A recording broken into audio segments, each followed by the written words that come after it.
नाकाम आप लोग हैं।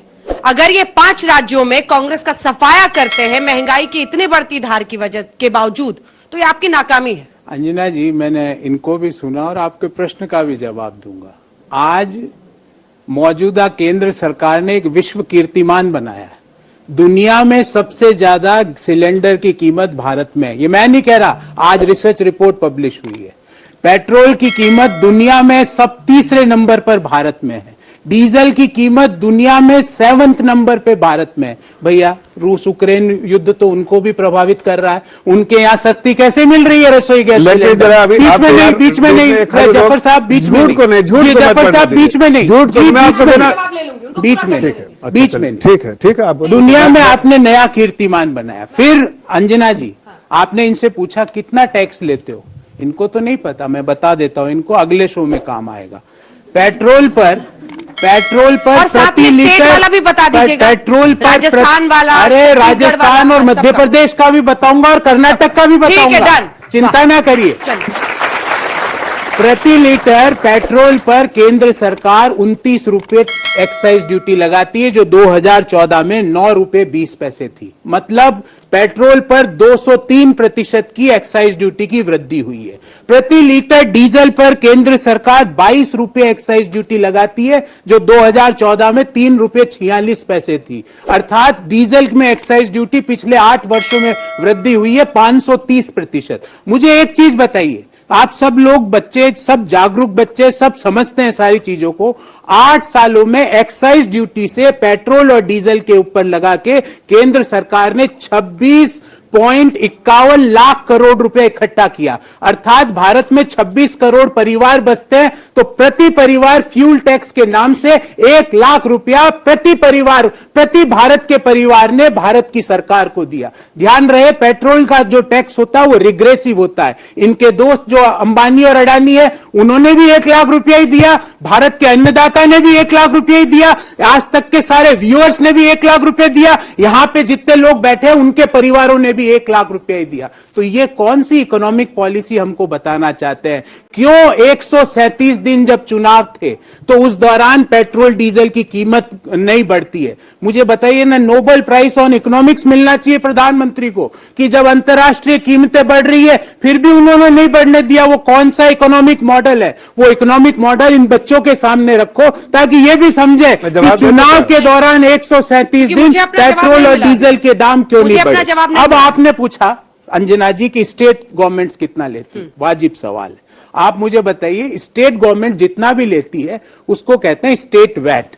वैट लगता है एड वैलोरम, मतलब जो एक्साइज ड्यूटी है जो केंद्र सरकार लेती है, पेट्रोल का जो क्रूड प्राइस है, उन दोनों का जो समेशन होता है उस पे स्टेट वैट लगता है। मैं यहां पर बोल रहा हूं, अगर केंद्र सरकार पेट्रोल और डीजल पे जो 2014 के लेवल पे एक्साइज ड्यूटी ला दे तो 25 रुपए प्रति लीटर पेट्रोल और 27 रुपए प्रति लीटर डीजल कम हो जाएगा और स्टेट गवर्नमेंट की ड्यूटीज अपने आप कम हो जाएगी। ये मेरा जवाब है, अपने आप कम हो जाएगी। अंजना जी, मेरा पहला सवाल तो भूल ही गया। कौन सा सवाल? मैं आपको आपके सवाल से मैं नहीं घबराता हूं। विपक्ष की नाकामी, आपने महंगाई बेरोजगारी को मुद्दा ही नहीं बना पाया। अब आप बताइए,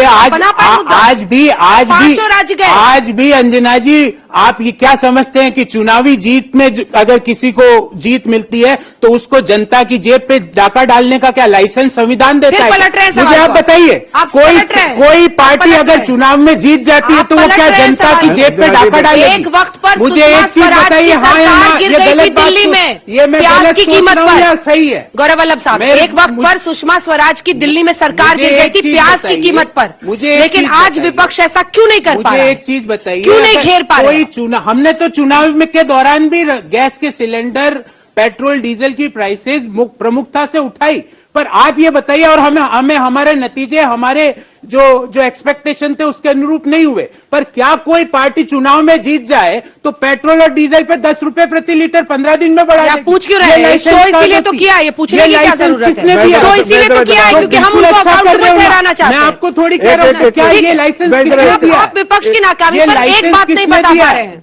आप विपक्ष की नाकामी पर कुछ नहीं बता पा रहे हैं। खड़ा होकर आपके सवालों के, बच्चों के सवालों के जवाब, लोगों के सवाल लेंगे, 1-2 लाख के जवाब पर 26 लाख 51,000 करोड़ का है। 10 सेकंड। 26,51,000 करोड़ का है। 10 उसके सेकंड। प्रधानमंत्री जी ने अपना घर बनाया, अपने लिए 2 नए जहाज खरीद लिए, सवाल का जवाब दे रहा हूं। 26.51 लाख अंजना जी, करोड़ रुपया का अभी मैं जरा आपसे- जो पिछले आपने 8 से सालों जवाब में सुनिए। एक्साइज ड्यूटी से अब कलेक्ट जवाब हुआ है। सुनिए, जवाब देखिए अंजना जी, पहले तो उन्होंने कहा सबसे पहला झूठ आपके सामने ही बताते हो कि दुनिया में हिंदुस्तान सबसे तीसरे नंबर पे सबसे महंगा पेट्रोल बेच रहा है। देखिए मैं आपको नाम बता रहा हूँ, ये मेरा नहीं, ये आंकड़े जो है पब्लिश्ड आंकड़े हैं।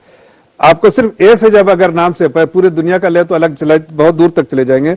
बोस्निया 127 रुपए, आपको बेल्जियम 151 रुपए, बारबाडोस 154 रुपए, ऐसे कम से कम 40 कंट्री में अभी दिखा सकता हूं जो 120 रुपए से ऊपर है, जिसका हांगकांग 218 रुपए। 150 ले जाइएगा। नहीं, मैं वो नहीं कर रहा, लेकिन मैं आपको नहीं एक मिनट मेरी बात। वो बात जो रेस ये बता रहे हैं, डर लग रहा है कि नहीं लग रहा है? अंजना जी अभी इसको मजाक में मत लीजिए, देखिए अभी से ब्रेन वॉश करना शुरू कर दिया है। एक मिनट चलिए ठीक है, एक बार दूसरी पूरा बात, कर ले, पूरा। 10 सेकंड, अंजना जी, एक मिनट, 10 सेकंड, बच्चे बैठे हैं, 10 सेकंड। मोबाइल में टाइप करो costliest LPG gas in world, और आप अगर मैं गलत हूं तो यही अभी कहिए, तो बताओ। आप देखिए, नहीं तो इन अभी- झूठों का अभी पर्दाफाश कॉस्टलीस्ट करो। पेट्रोल चल रहा है। अभी देखो, अभी पेट्रोल के बारे में प्रोफेसर साहब ने बहुत चालाकी से क्वेश्चन पेपर ही बदल दिया। एक मिनट मेरी बात, क्वेश्चन पेपर बदल दिया। इनको बताओ, मेरी बात खत्म। Costliest diesel in the world, check करिए, चेक अरे करिए। भाई, अगर आपको नहीं मिले तो इनको बताइए। अरे भाई, आप इनको जाके बताइए, बाहर साथियों, देखो, अगर लड़ाई आपको- झगड़ा करना बंद अगर करो। दूसरा मेरी बात- जानकारी देखिए, नहीं जी, है आपने तो मुझे ये बीच में छुट्टो किए यहीं इंटरप्ट कीजिए। पे। मैं बात आज ही कर के रहा हूं। समाचार पत्र में अरे बोलिए प्रकाशित जी। हुआ है। अरे आज ही प्रोफेसर के साहब अखबार बोल में रहे हैं ना, आज जोर से चेक करो बोलते हैं, आप बोलिए साथियों। जोर से। सुन लीजिए, दुनिया में सबसे यहाँ पर महंगी इन्होंने रसोई वैट गैस कम कहाँ नहीं मिलती किया। है? चेक करिए। महाराष्ट्र में इनकी सरकार है, चेक करिए, राजस्थान में इनको इनकी बताइए। सरकार है। प्रोफेसर साहब वैट कर कम रहे करे, हैं। ये क्यों कह रहे हो कि पहले एक्साइज ड्यूटी कम करे तो वैट कम होगा। वैट को कम कर दीजिए ना।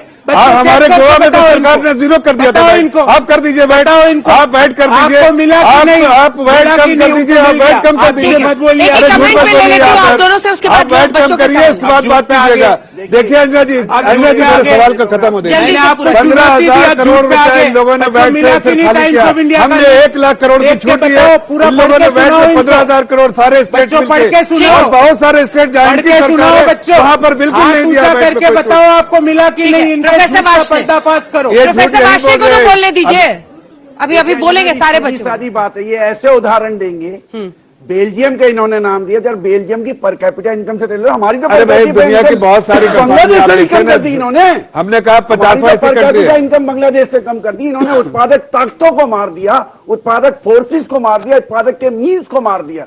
तो कैसे अर्थव्यवस्था आगे बढ़ेगी, कैसे महंगाई को रोक लगाएंगे? ये जनता को लूटेंगे। IMF वर्ल्ड बैंक की नीति चला रहे हैं कि जनता की जेब इतनी खाली करो कि वो रोटी ढूंढती रहे, सड़कों पे ना आए, और अल्टीमेटली आएगी वो सड़कों पे।